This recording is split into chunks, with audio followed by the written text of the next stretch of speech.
स्वराज्य रक्षक धर्मवीर छत्रपती संभाजी महाराजांची आज जयंती। संभाजी महाराजांनी छत्रपती शिवाजी महाराजांनंतर स्वराज्याची धुरा सक्षमपणे वाहिली।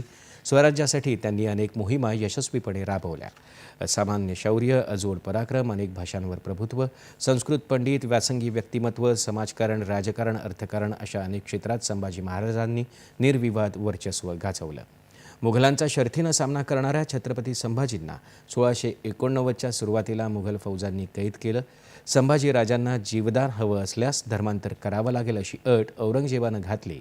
मात्र अनेक अत्याचार सहन करूनही संभाजी महाराजांनी स्वराज्यनिष्ठा आणि धर्मनिष्ठा सोडली नाही। 11 मार्च 1689 रोजी संभाजी महाराजांची प्राणज्योत मालवली। त्यांच्या जयंतीनिमित्त राज्यभरात अनेक कार्यक्रमांचं आयोजन करण्यात आलं। बुलढाणा जिल्ह्यात खामगाव इथं छत्रपती संभाजी महाराज यांच्या जयंतीनिमित्त महाराजांच्या पुतळ्याला आज सकाळी पुष्पहार अर्पण करून अभिवादन करण्यात आलं।